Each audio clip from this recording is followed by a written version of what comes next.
Le mariage est pour toujours, même si vous souffrez. Dieu préfère-t-il que vous viviez malheureuse plutôt que de divorcer? Je m'appelle Anne-Christine, j'ai 52 ans. Je suis enseignante et chrétienne depuis aussi longtemps que je me souvienne. J'ai grandi en entendant que le mariage était sacré, que, une fois mariée, seule la mort pouvait me séparer de mon mari. J'y ai cru pendant des années. J'ai vécu pour que cela fonctionne, mais au fond de moi, une question me hantait nuit après nuit. Dieu s'attend-il vraiment à ce que je reste mariée, même si cela signifie passer le reste de ma vie malheureuse? Carlos, mon mari, a été mon premier et seul amour. Quand nous nous sommes mariés, j'avais seulement 25 ans pleine de rêves, croyant que nous construisions une vie ensemble. Comme le dit la parole, les premières années tout semblait parfait. Il était attentionné, affectueux, quelqu'un que j'admirais. Mais les années ont passé, et cet homme que j'avais juré d'aimer jusqu'à la fin de ma vie a commencé à devenir un étranger dans notre propre maison. La tendresse a disparu, les mots doux ont été remplacés par le silence et l'indifférence. Son contact est devenu rare et ses regards évitèrent les miens. Ainsi, dans notre propre foyer, je me suis retrouvée seule. Pourtant, j'ai lutté. J'ai essayé de retrouver ce que nous avions un jour. J'ai prié des dizaines de fois, demandant à Dieu de restaurer mon mariage, de ramener l'homme qui m'avait un jour rendue heureuse. Mais il semblait que plus je priais, plus il s'éloignait. Et là, une pensée a commencé à germer. Une pensée que je n'avais jamais eu le courage de formuler. Et si cela ne redevenait jamais comme avant? Et si cette histoire, qui avait commencé avec tant d'amour, était déjà terminée? Mais je continuais à m'accrocher à quelque chose qui n'existait plus. Il était déjà un péché de penser à cela. Du moins, c'est ce que j'avais appris. Le divorce n'était pas une option. C'était ce que disait l'Église, ce que disait ma famille, ce que je me répétais chaque fois que je me regardais dans le miroir et voyais une femme malheureuse. J'essayais de trouver des justifications pour rester. Dieu déteste le divorce, me disait-il. Le mariage est une alliance incassable, répétait-il. Alors je restais là, et avec le temps, j'ai accepté que c'était ma vie. Je devais l'accepter. Après tout, Carlos ne m'a jamais agressé, ne m'a jamais trompé, ne m'a jamais interdit quoi que ce soit. Mais était-ce vraiment suffisant pour justifier toute une vie aux côtés de quelqu'un qui ne m'aimait plus? Le plus difficile était de comprendre que je ne pouvais en parler à personne. Si je confiais à une sœur de l'Église que j'étais malheureuse dans mon mariage, la réponse était toujours la même. Prie davantage, jeûne, sois soumise, endure. Mais est-ce que Dieu m'a vraiment créée pour vivre un mariage sans amour? Je ne voulais pas pécher, je ne voulais pas aller à l'encontre des principes qui ont toujours guidé ma vie. Pourtant, je ne pouvais ignorer cette voix au fond de moi qui murmurait « Et si tu avais tort à propos de tout ça ?» Les doutes m'étouffaient, et chaque fois que je cherchais des réponses, je ne recevais en retour que davantage de reproches. Si je restais, je souffrirais. Si je partais, je risquais de perdre mon salut.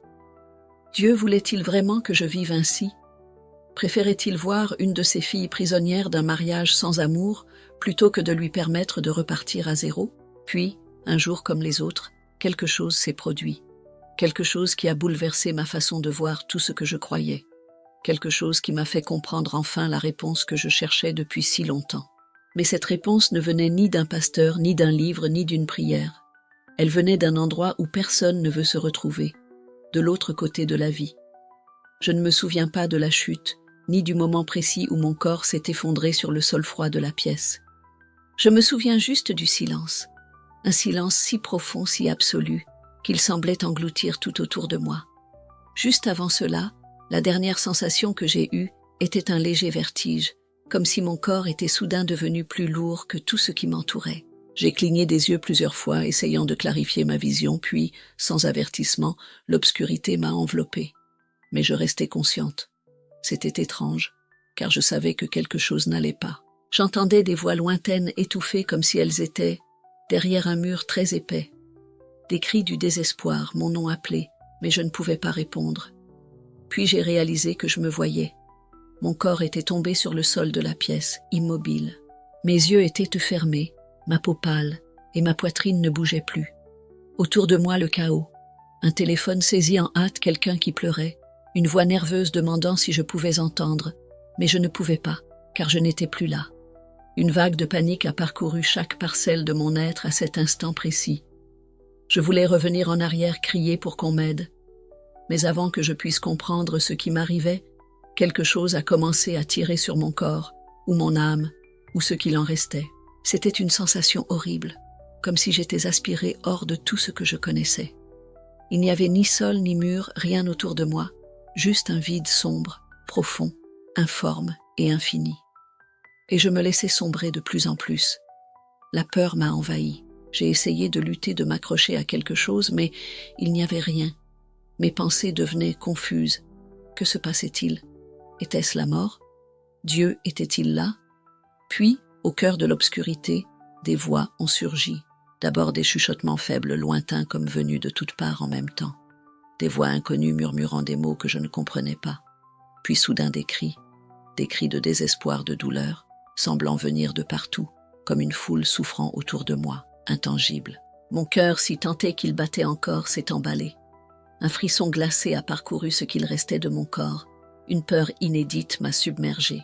Et c'est alors que j'ai entendu une voix unique, plus distincte que toutes les autres, une voix tranchante, presque moqueuse, mais aussi chargée d'une gravité qui me fit frissonner. Maintenant, tu sais.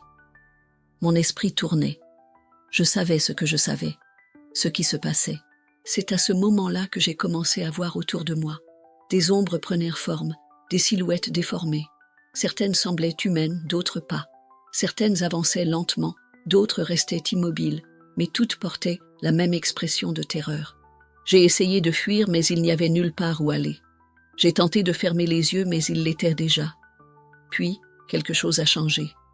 Une faible lumière au loin s'est mise à briller, et avec elle, mes souvenirs ont refait surface. Je me suis rappelé mes doutes, les nuits blanches à me demander si je péchais en voulant me séparer.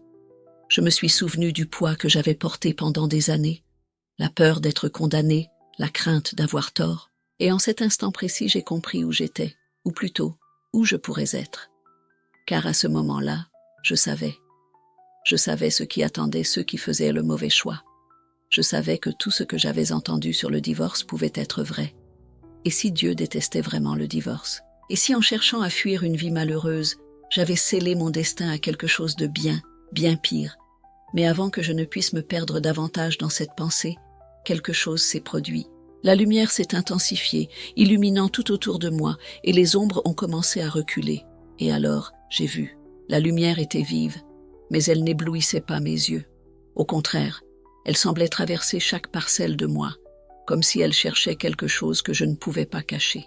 Je sentais mon corps, si j'en avais encore un, se réchauffer, mais en même temps, une étrange sensation m'enveloppait. C'était comme si cette lumière connaissait tout de moi, mes doutes, mes péchés, mes peurs les plus profondes. Rien n'était caché ici. C'est alors que j'ai compris que je n'étais plus dans cet endroit d'ombre et de voix perdue. Tout autour de moi avait changé. Le sol qui n'existait pas avant semblait maintenant solide sous mes pieds, même s'il n'était pas vraiment de la terre. L'air avait un poids, mais il n'était pas lourd. Et devant moi, quelque chose ou quelqu'un s'approchait. Au début, je n'ai vu qu'une silhouette. Elle était grande, imposante. Et, à mesure que la lumière diminuait un peu, j'ai commencé à distinguer sa forme. Mon cœur, ou ce qu'il en restait, s'est mis à battre la chamade. Mon corps a tremblé d'une manière que je n'avais jamais connue, car je savais qui se tenait devant moi. Ce n'était pas une peur, mais une révérence, une reconnaissance profonde venant de l'intérieur de mon âme. Chaque partie de moi criait ce que mon esprit peinait encore à comprendre. C'était lui. Ma bouche était sèche. Je voulais parler, mais aucun mot ne sortait. Mes jambes tremblaient, j'avais un nœud à la gorge, et sans m'en rendre compte, des larmes ont commencé à couler sur mon visage. Mais ce n'étaient pas des larmes de tristesse. C'était comme si pour la première fois j'étais complètement exposée devant quelqu'un qui voyait tout ce que j'étais, et malgré tout, ne me rejetait pas. Alors il a parlé. Anna, mon nom, rien que ça. Mais à cet instant, il semblait que l'univers entier s'était penché pour écouter. Mon esprit était plein de questions, mais ma bouche restait scellée. Je voulais expliquer, justifier, dire que je ne savais pas si j'avais tort ou raison, que je voulais simplement faire ce qui était juste. Mais avant que je puisse formuler la moindre phrase, il continua. « As-tu peur ?» Un frisson parcourut chaque parcelle de mon être. Oui, j'avais peur. Peur d'être condamnée, peur d'avoir pris la mauvaise décision, peur d'être là parce que j'avais déplu à Dieu. Mais comment le savait-il? comme s'il n'avait même pas besoin de demander, il savait tout. Puis un silence s'installa dans cet endroit, un silence qui n'était pas pesant mais chargé de sens. Et soudain, autour de moi, des images commencèrent à surgir, comme dans un rêve, mais tout paraissait incroyablement réel. Je me voyais plus jeune, vêtue en mariée, le visage rayonnant, le cœur plein d'espoir. Mon mariage. Le jour où j'avais juré un amour éternel, le jour où je croyais que je ne me sentirais plus jamais seule. La scène changea. Maintenant j'étais assise à la table, tenant mon alliance, la faisant tourner entre mes doigts. Mon visage était fatigué, mes yeux rouges d'avoir tant pleuré. Je savais exactement quel jour c'était. Le jour où j'ai compris que l'amour qui avait un jour existé n'était plus là. Une autre scène. Moi, agenouillée à côté du lit, priant, suppliant pour une réponse, pour une direction. Et enfin, la dernière image.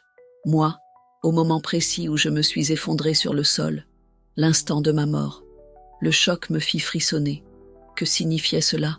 Était-ce un jugement? On me montrait tout ce que j'avais fait de mal. C'est alors que j'entendis à nouveau cette voix. Qu'as-tu appris? J'ouvris la bouche, mais aucun mot ne sortit, car pour la première fois, je réalisais que je n'avais pas de réponse. Pendant des années, j'avais cherché une justification, quelque chose qui me donnerait une certitude absolue sur ce qui était juste et ce qui était faux. Mais maintenant, face à lui, je comprenais que ma plus grande préoccupation n'avait jamais été de savoir ce qui était juste ou faux. Ma plus grande préoccupation avait toujours été la peur d'être condamnée, la peur d'être jugée, la peur de me tromper. Mais à cet instant précis, il n'y avait plus de peur, seulement une vérité que je n'arrivais pas encore à saisir pleinement. Puis, la scène autour de moi s'effaça, tout devint blanc un instant. Et quand je retrouvai la vue, je réalisais que quelque chose avait changé. Je n'étais plus à cet endroit. Désormais, j'étais face à quelque chose d'encore plus majestueux. Je n'avais jamais rien vu de semblable. L'endroit où je me trouvais désormais ne semblait obéir à aucune logique humaine. Ce n'était ni un temple, ni une salle de jugement, ni le paradis, ni l'enfer. Mais il y avait une présence si intense, si écrasante, que je savais que c'était ici que la vérité serait révélée. Il n'y avait pas d'échappatoire. La sensation d'être complètement exposée persistait. Je me sentais petite, mais pas insignifiante. Je me sentais fragile, mais en même temps portée par quelque chose que je ne pouvais pas expliquer. Je savais que je ne pouvais pas mentir, que je ne pouvais pas faire semblant. Et, à ce moment-là, j'ai aussi su qu'il n'y avait plus d'excuses, de justification ou d'interprétation commode. C'est alors qu'il a recommencé à parler. « Anna, que penses-tu qu'est une alliance ?» J'ai cligné des yeux plusieurs fois, tenté de formuler une réponse, mais mon esprit semblait un enchevêtrement de pensées confuses. « Une alliance est un engagement, murmurai-je, sentant ma propre voix vaciller. Quelque chose qui doit être préservé. Il y eut un silence, puis, comme si j'étais dans un film, des images ont commencé à surgir autour de moi. Mais cette fois, elles ne montraient pas seulement ma vie. Elles révélaient des histoires de personnes que je ne connaissais pas, mais qui, d'une certaine manière, semblaient liées à moi. J'ai vu une jeune femme pleurer devant l'autel d'une église vide. J'ai vu ses mains trembler alors qu'elle enlevait l'alliance de son doigt. Son cœur semblait brisé, mais ses yeux portaient une détermination qui semblait coûter chaque goutte de force qu'il lui restait. J'ai vu un homme seul, tenant une vieille photo. Ses yeux reflétaient le regret. Il avait trahi sa femme, il avait tout perdu. J'ai vu une mère avec ses jeunes enfants, essayant de rester forte alors que pour elle son mariage avait été un champ de bataille. Son corps portait encore des marques, non seulement visibles, mais aussi profondes. Et puis, j'ai vu quelque chose qui m'a coupé le souffle. J'ai vu un couple âgé assis côte à côte se tenant la main. L'amour entre eux était encore vivant, mais il y avait quelque chose d'autre, un poids, quelque chose d'indicible. Et là, j'ai compris. Tous les mariages ne se ressemblent pas. Toutes les histoires n'ont pas la même fin. Et pour la première fois, une question a surgi en moi. Est-ce que Dieu considérait le mariage de la même manière pour tout le monde? Avant que je puisse y réfléchir davantage, sa voix a de nouveau résonné. L'alliance que j'ai scellée avec l'homme a toujours été une affaire de cœur, jamais simplement de règles. J'ai ouvert grand les yeux, et il a poursuivi. Combien portent des alliances au doigt, mais ont déjà brisé leurs vœux dans leur cœur? Combien se marient seulement par convenance et jamais par amour? Combien vivent ensemble pendant des décennies, mais n'ont jamais été unis en esprit, et combien ont été séparés par la dureté des hommes, mais restent unis devant moi. J'ai senti tout mon corps trembler car, au fond, je connaissais déjà la réponse. Je n'ai pas créé le mariage pour en faire une prison. Je l'ai créé pour en faire une alliance vivante.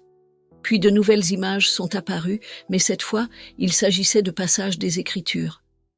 J'ai vu Moïse parler au peuple de la lettre de divorce. J'ai vu Jésus confronter les pharisiens au sujet de la dureté de leur cœur. J'ai vu Paul conseiller sur le joug inégal.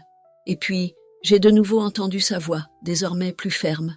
Ce que j'ai toujours voulu, c'est un amour qui reflète le mien pour vous. Mais ce que vous avez fait, c'est transformer le mariage en une loi morte, un poids qui opprime au lieu de libérer. Mon esprit s'embrouillait. J'avais toujours eu peur de transgresser un commandement, peur de déplaire à Dieu, mais à cet instant, j'ai compris que peut-être je n'avais jamais vraiment saisi sa volonté. Et c'est alors qu'il a dit quelque chose qui a figé tout en moi. Maintenant que tu as vu que tu as compris, as-tu encore peur? Mon souffle s'est coupé car à cet instant, j'ai su que le choix avait toujours été devant moi. Mais la question demeurait, que ferais-je maintenant? Je voulais répondre dire non, que la peur avait disparu, que désormais tout était clair. Mais ce n'était pas vrai. Je sentais toujours ce nœud dans ma poitrine, cette sensation qu'une part de moi restait encore retenue. Le silence entre nous semblait s'étirer à l'infini. Je le regardais, mais j'avais l'impression de me scruter moi-même, comme si, d'une certaine façon, il m'obligeait à affronter tout ce que j'avais tenté d'ignorer pendant des années. La peur n'avait jamais été qu'une question de divorce. Elle n'était jamais seulement une question d'avoir raison ou tort. Cette peur portait sur tout ce que je pensais savoir de Dieu, du mariage, sur ce qui était juste ou faux. Et à présent, tout semblait différent. C'est alors que j'ai senti quelque chose changer autour de moi. La lumière qui m'entourait a commencé à s'estomper et peu à peu, j'ai réalisé que nous n'étions plus seuls. Des personnes ont commencé à apparaître autour de nous. D'abord, des silhouettes lointaines, presque comme des ombres. Mais à mesure que mes yeux s'ajustaient, j'ai commencé à reconnaître certains visages. J'ai vu des femmes, certaines plus âgées, d'autres beaucoup trop jeunes. Certaines portèrent des vêtements simples, d'autres semblaient accablées par le poids d'une vie de lutte. Certaines avaient des regards vides, d'autres avaient des yeux pleins de larmes. Et alors j'ai compris. Elles étaient comme moi. Chacune d'elles avait une histoire, et chacune portait les mêmes doutes que j'avais éprouvés. Certaines étaient restées dans des mariages détruits par la peur de déplaire à Dieu. D'autres avaient divorcé et avaient passé le reste de leur vie à croire qu'elles ne seraient jamais pardonnées.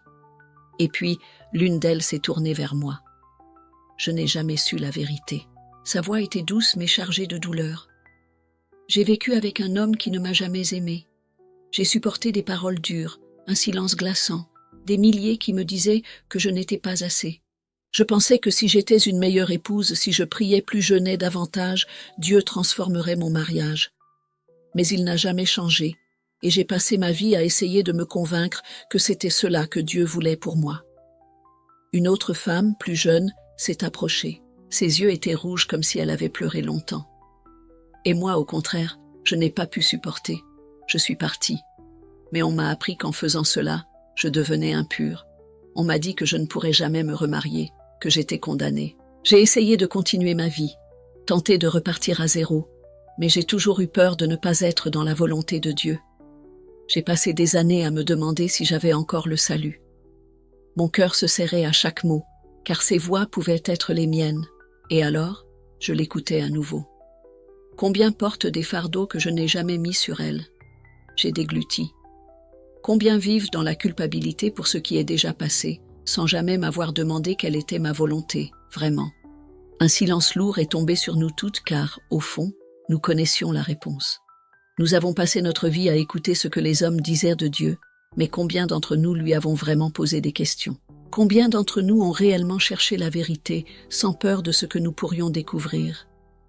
Et alors, j'ai senti quelque chose changer en moi. Le doigt n'a pas disparu soudainement, mais quelque chose en moi a commencé à se libérer, comme si des chaînes dont j'ignorais totalement l'existence se brisaient.